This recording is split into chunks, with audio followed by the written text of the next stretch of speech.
Bonjour à tous et à toutes, c'est Sandrine, j'espère que vous allez bien. Aujourd'hui on se retrouve pour une vidéo spéciale hors sujet au thème de ma chaîne YouTube qui, je le rappelle, est dédiée uniquement à la spiritualité, la cartomancie, l'astrologie, etc. Je voulais vous parler des crises d'angoisse puisque moi-même j'en fais depuis 10 ans maintenant. Donc ça a commencé en 2015, là on est en 2025. Et j'ai beaucoup cheminé, j'ai beaucoup appris et je voulais vous partager justement comment accueillir une crise d'angoisse. Oui, accueillir. C'est fait exprès si j'ai marqué comment accueillir une crise d'angoisse et pas comment gérer ou stopper une crise d'angoisse. Parce que finalement, quand on cherche à stopper ou à gérer une crise d'angoisse, on n'est pas dans l'acceptation, tout simplement. Alors, pour rappel, une crise d'angoisse se manifeste par justement cette sensation d'angoisse qui nous envahit avec des symptômes physiques. Donc, le cœur qui bat la chamade, hein, vraiment il s'accélère à fond, les tremblements, la transpiration, vision floue, vertige, et j'en oublie certainement d'autres. Aussi l'impression de faire une crise cardiaque, de mourir, ou de devenir complètement zinzin, voilà. Ou parfois on a l'impression qu'on va tomber dans les pommes. Donc ce sont des symptômes très forts, parce qu'on les ressent tous en même temps. Voilà, après, selon certaines personnes, les symptômes physiques varient, d'accord, mais généralement, il y a des tremblements, le cœur qui palpite à fond, bouffée de chaleur, vertige, etc. On a vraiment l'impression qu'on est en train de mourir, alors que non. Voilà.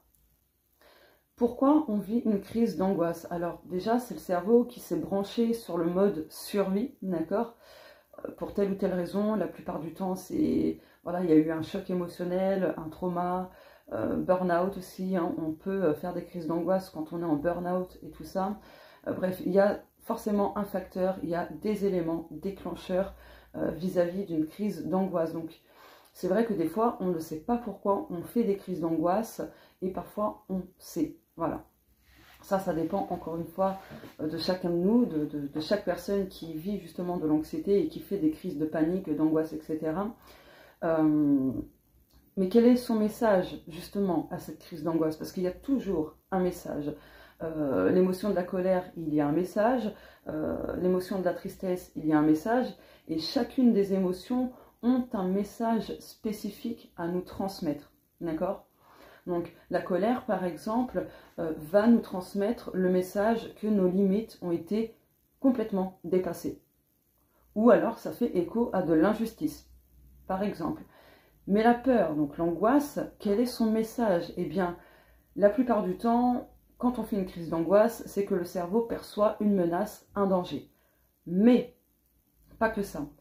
C'est tout simplement aussi pour nous faire comprendre quelque chose, qu'il y a un truc qui ne va pas, en fait, dans notre manière de penser, de faire, peu importe, pardon, mais ça nous signale que quelque chose ne va pas et qu'on a besoin de réajuster, de corriger, et ainsi de suite.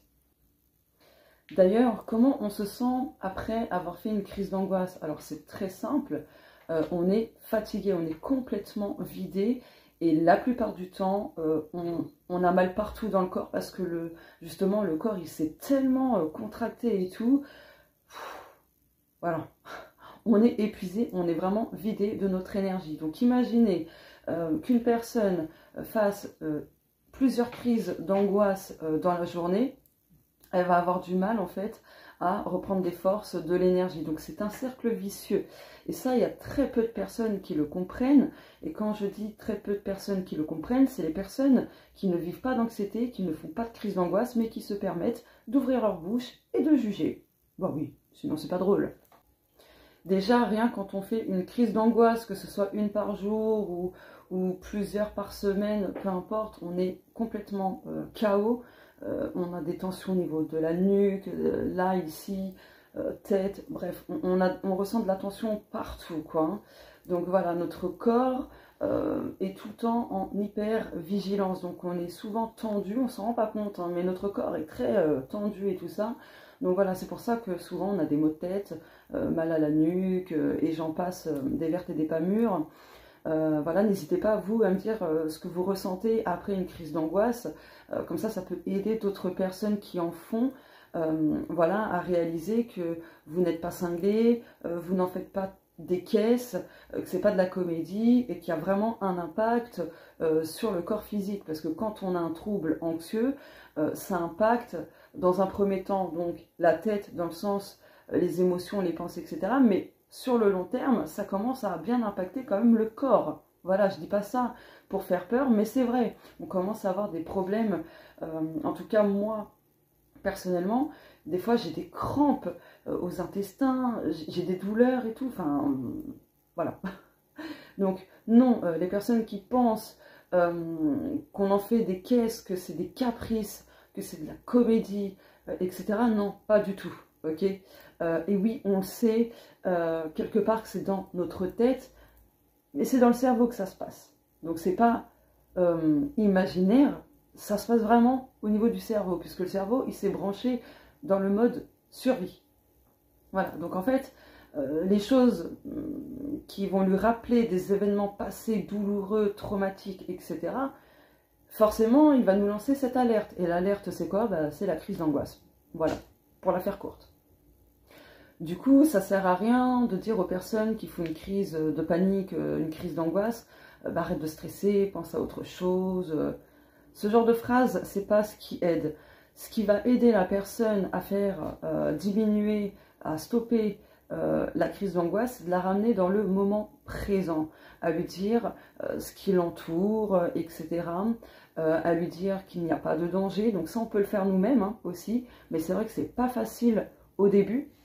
Voilà, de toute façon, restez jusqu'au bout de cette vidéo parce que je vais vous partager comment accueillir une crise d'angoisse. Vraiment, restez bien jusqu'au bout. Vous verrez. Voilà, c'est une astuce magique, miraculeuse, je ne sais pas, mais en tout cas, moi, je suis ravie de l'avoir mis en pratique et de constater que, en fait, oui, c'est vrai, il faut accueillir et pas stopper. Bref, restez bien jusqu'au bout. Donc, de ramener la personne au moment présent en lui disant bah là je suis avec toi, viens dans mes bras. Si la personne qui est en pleine crise d'angoisse l'accepte, hein, parce qu'il y a des personnes qui préfèrent s'isoler, s'éloigner, tout ça. Voilà. En tout cas, de ramener la personne au moment présent. J'insiste là-dessus parce que c'est très important. Mais ne dites pas à cette personne, ouais, c'est bon, arrête de stresser, il n'y a rien, c'est bon. Enfin, ce genre de phrase, vraiment, ça, c'est quelque chose qui n'aide pas et qui, en plus, peut, comment dire, amplifier la crise d'angoisse que la personne est en train de vivre. Ne pas lui crier dessus aussi, parce que ça, c'est encore pire. Très clairement, c'est vraiment le pire du pire, d'engueuler une personne qui est en pleine crise d'angoisse. D'accord? Voilà. Parce qu'en fait, si vous faites des réflexions, que vous grondez la personne, vraiment que vous haussez le ton, etc., la personne, en fait, donc comme je vous l'ai dit, ça va amplifier sa crise d'angoisse, mais en plus de ça, le cerveau, lui, il va enregistrer que c'est pas bon, ça va le mettre encore plus dans cette hypervigilance, cet état de survie, d'anxiété, etc. Voilà. Qu'est-ce que je voulais ajouter de plus? Bah ça y est, je me suis perdue. Oui, ça y est, j'ai retrouvé ce que je voulais dire. Du coup, c'est pas quelque chose que l'on choisit, d'accord? Ça, faut vraiment que les gens le comprennent. Les personnes qui ne vivent pas d'anxiété ni de crise d'angoisse, c'est pas quelque chose qu'on choisit. On ne peut pas contrôler la venue d'une crise d'angoisse. Par contre, on peut contrôler la manière de la cueillir. D'accord? Donc ça, ma psy me l'a dit, puisque je suis suivie. Elle m'a souvent répété, enfin souvent, j'exagère un petit peu, mais elle m'a dit quand même, on ne peut pas contrôler la venue d'une crise d'angoisse. Seulement notre manière, en gros, de réagir, de la gérer, et ainsi de suite. Voilà. Donc, dans un premier temps, rappel, même si vous le savez déjà, c'est bien de faire ce rappel. On ne meurt pas d'une crise d'angoisse, d'accord? Donc ce qui serait bien, c'est justement de déconstruire les croyances que l'on a autour des crises d'angoisse, que ça fait flipper, qu'on a l'impression de mourir, de devenir zinzin, en déconstruisant ces croyances-là, on reprogramme le cerveau, d'accord? Et du coup, on est amené à mieux accueillir la crise d'angoisse, à mieux vivre son anxiété, si je puis dire, d'accord? Alors, dit comme ça paraît facile à dire plutôt qu'à faire. Moi-même, je tenais ce discours-là, hein, quand j'entendais des personnes qui partageaient justement que, on peut écourter très rapidement la crise d'angoisse quand elle vient, etc., etc. Je me disais, oui, allez, comment tu veux faire alors qu'en général, ça dure quand même longtemps? Eh bien, sachez que quand j'ai mis en pratique cette astuce-là, je me suis rendu compte que c'était totalement vrai, en fait. Genre de plusieurs minutes et tout, ma crise d'angoisse peut durer 10 secondes, 20 secondes, 30 secondes max. En fait, elle dure longtemps parce que on l'alimente de manière très négative, parce que du coup, quand on fait une crise d'angoisse, on a tendance à paniquer. Donc on surenchérit l'émotion d'angoisse et du coup, ça fait un cercle vicieux. Voilà. Donc, du coup, je vais vous partager comment accueillir une crise d'angoisse. Mais dans un premier temps, n'hésitez pas à regarder dans la barre de description parce que je vous ai mis par écrit un exemple de déprogrammation d'une croyance. Voilà. Donc, en fait, cette déprogrammation se fait sur 21 jours. D'accord? Vous verrez bien. Mais ça va vous permettre, en fait, de déconstruire des choses au niveau de votre inconscient.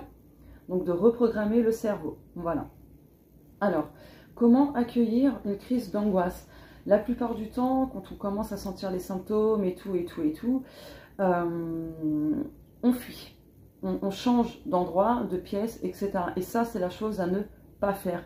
Parce qu'en prenant la fuite, en changeant de pièce, si vous êtes chez vous et que vous avez une crise d'angoisse dans la cuisine et que vous partez dans la salle à manger, le cerveau il va calculer qu'il y avait bel et bien un danger.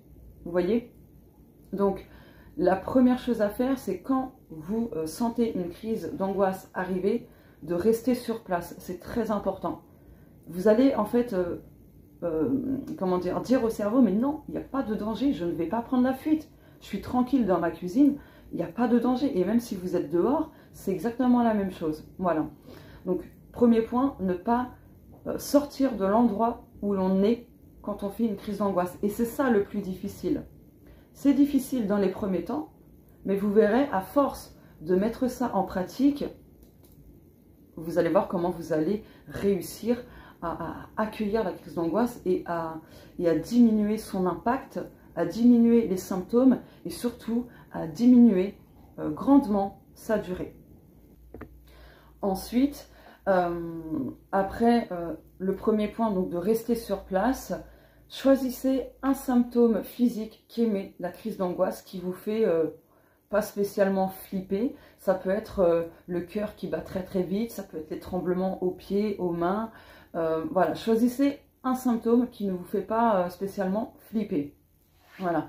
Pour ma part, je me concentre sur les battements de mon cœur. Je ferme les yeux, je fais ça. Et en fait, mentalement, je me dis, mais mon cœur, il bat, donc je suis encore en vie. Il n'y a pas de danger, tout va bien. Je vous promets qu'à force de répéter ça, vous allez voir comment vous allez diminuer drastiquement la durée de la crise d'angoisse et surtout les symptômes. Et la fréquence aussi des crises d'angoisse. Très important de le dire. C'est vraiment d'apprendre à ressentir les symptômes d'une crise d'angoisse pour vous rendre compte que c'est pas dangereux. Et surtout pour faire comprendre au cerveau que c'est pas parce que il nous fait paniquer qu'on va paniquer et qu'on va le croire sur parole, parce qu'on le voit bien, il n'y a pas de danger, il n'y a pas de menace, enfin voilà, tout va bien. Donc mentalement aussi, vous vous focalisez sur un symptôme, moi c'est les battements de mon cœur. Donc je dis, je suis en vie, mon cœur y bat, tout va bien, il n'y a pas de danger, donc stop en fait, il n'y a pas lieu de paniquer. Donc vous lui donnez des ordres, parce que n'oubliez pas que l'inconscient obéit aux ordres, le subconscient. obéit aux ordres. Donc vous lui ordonnez au cerveau d'arrêter en fait. Ça paraît difficile à faire, mais je vous promets qu'à force de le répéter, de pratiquer, etc., vous allez voir comment le cerveau, il va enregistrer. Vous allez voir que vos crises d'angoisse vont vraiment diminuer de fou, qu'elles vont être de plus en plus moins fréquentes, elles vont moins durer, etc. Très important, même si je me répète, c'est très important justement de réitérer ce que je vous ai dit jusqu'à maintenant. Donc je fais un petit récap de comment accueillir une crise d'angoisse. La première étape, c'est justement dès que vous sentez que la crise d'angoisse monte, surtout restez sur place, d'accord? Ne fuyez pas, ne changez pas d'endroit, ne changez pas de pièce. Sinon, ça va encore alimenter le cercle vicieux, d'accord? Deuxième étape, de se focaliser sur un symptôme physique qui émet une crise d'angoisse, qui ne nous fait pas spécialement flipper, et de se dire, tout va bien, je ne suis pas en danger, je vais très bien, je suis toujours en vie, etc. D'accord? Et je voulais vous partager une phrase que j'ai vue en 2024, j'ai noté, donc ça c'est mon cahier spécialement trouble anxieux agoraphobie, puisque je suis suivie, voilà, donc j'ai des objectifs à faire, etc. Je note tout, bref. Et sur un réseau social, je suis tombée sur une phrase qui m'a longuement fait réfléchir. Je vous la partage. Je vous la mettrai par écrit, je pense. Il est difficile de guérir quelque chose que tu refuses de ressentir. Je répète, il est difficile de guérir quelque chose que tu refuses de ressentir. Cette phrase, elle m'a longtemps fait réfléchir. Elle tournait tout le temps en boucle et je me suis dit, mais c'est vrai. Parce que quand on panique à l'arrivée d'une crise d'angoisse, qu'on prend la fuite en changeant de pièce, d'endroit, etc., est-ce que ça nous aide vraiment à guérir? Non. Plus on apprend justement à l'accueillir, à l'accepter, et à accepter de ressentir ces symptômes physiques qui sont quand même très... Voilà. Et bien c'est comme ça qu'on guérit. Vraiment. C'est comme ça qu'on guérit, pardon. Donc, la guérison, de toute façon, ce n'est pas linéaire. Il y aura forcément des zigzags, d'accord? Ça fait un petit peu comme un électrocardiogramme, c'est pareil. Et c'est normal. Excusez-moi, j'ai un truc dans l'œil. C'est totalement normal qu'il y ait des petites rechutes, etc. Et là, l'astuce que je vous ai partagée, justement, pour accueillir une crise d'angoisse, ce sera totalement normal que dans les débuts, il y ait des ratés, quoi. Des échecs, tout ça, c'est normal. Mais il faut persévérer. Il ne faut pas se laisser abattre, très sincèrement. Parce que si, aux premiers échecs, s'il y en a, parce que c'est pas obligé qu'il y en ait aussi, hein, vous pouvez très bien réussir du premier coup, voilà. Mais s'il y en a, ne vous arrêtez pas à ça. Parce que le principal, c'est justement la répétition de cette pratique. Plus vous allez le répéter, mieux vous allez réussir à l'accueillir. Et plus vous allez réussir à l'accueillir, moins la crise d'angoisse aura d'impact sur vous, moins elle aura d'emprise. Je répète, moins elle aura d'emprise sur vous. Voilà, voilà. Donc après, vous pouvez aussi pratiquer de profondes respirations en plusieurs temps, je ne sais plus trop, parce qu'en fait, quand vous allez faire une respiration consciente, lente, etc., ça va aussi envoyer le signal à votre cerveau que tout va bien. Bon, moi je l'ai fait, mais c'est vrai que des fois ça ne fonctionnait pas toujours. Ça a fonctionné quand même pas mal, hein, mais je trouve que l'astuce que je vous ai partagée avant est un peu plus quand même, et même beaucoup plus efficace, selon moi. Après, bien sûr, chaque méthode ne conviendra pas à tout le monde, c'est normal. Voilà, il faut justement trouver la sienne. Après, je pense que l'astuce dont je vous ai partagé, le fait d'accueillir et de ressentir au moins un symptôme qui ne nous fait pas trop flipper, ça aide beaucoup. Franchement, ça aide beaucoup. Et je peux me permettre de l'affirmer que du coup, moi, mes crises d'angoisse, elles se sont quand même bien espacées. Elles durent beaucoup moins longtemps. C'est entre 10 secondes à 30 secondes. Donc voilà, parce que j'ai appris, j'ai répété cette astuce-là. Je l'ai mise en pratique, régulièrement. Donc voilà, c'est de l'apprentissage en fait. Hein. c'est de l'apprentissage. Voilà, c'est comme quand on est bébé, arrivé à un certain âge, on apprend à marcher, on tombe, pouf, on se relève, on recommence, pouf, on tombe, et ben hop, on se relève, on recommence, jusqu'à ce qu'on arrive à marcher. C'est exactement la même chose. Voilà.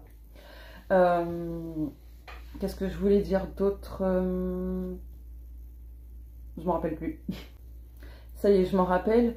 Je trouve que du coup, quand on fait une crise d'angoisse et que on cherche à se divertir en faisant autre chose, en bougeant, machin, bidule, bref, en s'occupant l'esprit, je trouve que ça, du coup, c'est pas...